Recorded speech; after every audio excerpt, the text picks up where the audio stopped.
Hi hello ಎಲ್ರಿಗೂ ನಮಸ್ಕಾರ. ಇವತ್ತಿನ ಕ್ಲಾಸಸ್ ಅಲ್ಲಿ ನಾವು ಇನ್ಫ್ಲೇಷನ್ ಅಂದ್ರೆ ಏನಂತ ತಿಳ್ಕೊಳ್ಳೋಣ. ಓಕೆ, ಸೊ ಎಲ್ರಿಗೂ ಗೊತ್ತಿರಬಹುದು ಇನ್ಫ್ಲೇಷನ್ ಅಂತಂದ್ರೆ ಏನು ಅಂತೇಳಿ. ಸೊ ಇನ್ಫ್ಲೇಷನ್ ಅಂತಂದ್ರೆ ಏನಪ್ಪಾ ಅಂದ್ರೆ ಇವಾಗ ನಾವು ಖರೀದಿ ಮಾಡುವಂತ ಒಂದು ವಸ್ತುವಿನ ಬೆಲೆ ಏನಾಗ್ತಾ ಇದೆ ಅಂದ್ರೆ ದಿನದಿಂದ ದಿನಕ್ಕೆ ಏನಾಗ್ತಾ ಇದೆ, ಇನ್ಕ್ರೀಸ್ ಆಗ್ತಾ ಇದೆ. ಸೊ ಇವಾಗ ನಾವೇನಾದ್ರೂ ಒಂದು ವಸ್ತುನ ಖರೀದಿ ಮಾಡ್ಬೇಕಂತೇಳಿ ಹೋದ್ವಿ ಅಂತಂದ್ರೆ ಸೊ ವರ್ಷದಿಂದ ವರ್ಷಕ್ಕೆ ಏನಾಗ್ತಾ ಇದೆ, ಅದರ ಬೆಲೆ ಹೆಚ್ಚಿಗೆ ಆಗ್ತಾ ಇದೆ. ಸೊ ಎಕ್ಸಾಂಪಲ್ ನೋಡ್ತಾ ಇದೀವಿ ಇಲ್ಲಿ.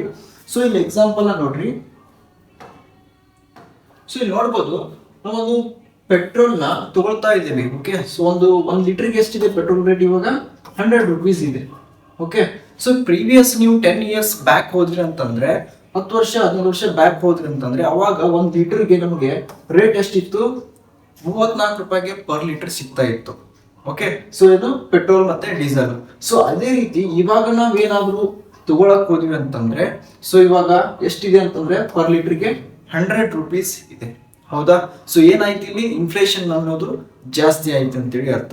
ಸೊ ಅದೇ ರೀತಿ ಇವಾಗ ನೆಕ್ಸ್ಟ್ 10 years ಮುಂದೆ ಹೋದ್ವಿ ಅಂತಂದ್ರೆ ಸೊ ಯಾವಾಗ ಏನಾಗುತ್ತಂದ್ರೆ ಇದೇ ಒಂದು ಪೆಟ್ರೋಲ್ ಮತ್ತೆ ಡೀಸೆಲ್ ನ ಬೆಲೆ ಏನಾಗುತ್ತಂದ್ರೆ ಸೊ 180 rupees ವರೆಗೂ ಈ ಒಂದು ಬೆಲೆ ಜಾಸ್ತಿ ಆಗುತ್ತೆ. ಗೊತ್ತಾಯ್ತಾ? ಸೊ ಇದನ್ನ ಜಾಸ್ತಿ ಆಗೋದನ್ನ ಏನಂತ ಕರಿತೀವಿ? ಇನ್ಫ್ಲೇಷನ್ ಅಂತ ಹೇಳಿ ಕರಿತೀವಿ. ಸೊ ಇನ್ಫ್ಲೇಷನ್ ಅನ್ನ ಬೀಟ್ ಮಾಡ್ಬೇಕಂತಂದ್ರೆ ನಾವ್ ಏನ್ ಮಾಡ್ಬೇಕು? ಸೊ ಅದೇ ಏನಪ್ಪಾ ಅಂತಂದ್ರೆ ಇನ್ವೆಸ್ಟ್ಮೆಂಟ್ ಅಂತ ಹೇಳಿ ಕರಿತೀವಿ. ಓಕೆ, ಸೊ ಇನ್ವೆಸ್ಟ್ಮೆಂಟ್ ಅನ್ನ ಮಾಡಿದಾಗ ನಾವ್ ಏನ್ ಮಾಡ್ಬೋದು? ಈ ಒಂದು ಇನ್ಫ್ಲೇಷನ್ ಇಂದ ನಾವೇನ್ ಮಾಡ್ಬೋದು? ಹೊರಗಡೆ ಬರ್ಬೋದು. ಗೊತ್ತಾಯ್ತಾ? ಸೊ ಇನ್ವೆಸ್ಟ್ಮೆಂಟ್ ಅನ್ನ ಏನ್ ಮಾಡ್ಬೋದು? ಸೊ ಇನ್ವೆಸ್ಟ್ ಅಂತ ಅಂದ್ರೆ ಎಲ್ರು ನಾರ್ಮಲ್ ಆಗಿ ಯೋಚನೆ ಮಾಡ್ತೀರಾ, FD ಅಂತ ಹೇಳಿ ಯೋಚನೆ ಮಾಡ್ತೀರಾ, RD ಅಂತ ಹೇಳಿ ಮಾಡ್ತೀರಾ. ಓಕೆ, ಇಲ್ಲೆಲ್ಲ ನಮ್ಗೆ ರಿಟರ್ನ್ ಎಷ್ಟು ಸಿಗುತ್ತೆ? FD ಮತ್ತೆ RD ಹೋದ್ವಿ ಅಂತಂದ್ರೆ ಸೊ ನಾರ್ಮಲ್ ಆಗಿ ನಮ್ಗೆ FD ಮಾಡಿದ್ವಿ ಅಂತಂದ್ರೆ ಒಂದು 6 to 7% ರಿಟರ್ನ್ ಸಿಗುತ್ತೆ.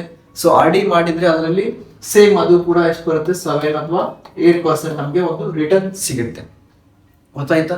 ಸೊ ನಾವಿಲ್ಲಿ ನಮ್ಗೆ ಈ ಒಂದು ಇನ್ಫ್ಲೇಷನ್ ನ ಬೀಟ್ ಮಾಡ್ಬೇಕಂದ್ರೆ FD RD ಇಟ್ರೆ ಆಗಲ್ಲ. ಓಕೆ, ನಾವೇನ್ ಮಾಡ್ಬೇಕಂತಂದ್ರೆ ಅದ್ರ ಜೊತೆಗೆ ಏನ್ ಮಾಡ್ಬೇಕು? ಸ್ಟಾಕ್ ಮಾರ್ಕೆಟ್ ನಲ್ಲಿ ನಾವೇನ್ ಮಾಡ್ಬೇಕು? ಹೂಡಿಕೆಯನ್ನ ಮಾಡ್ಬೇಕಾಗತ್ತೆ. ಗೊತ್ತಾಯ್ತಾ?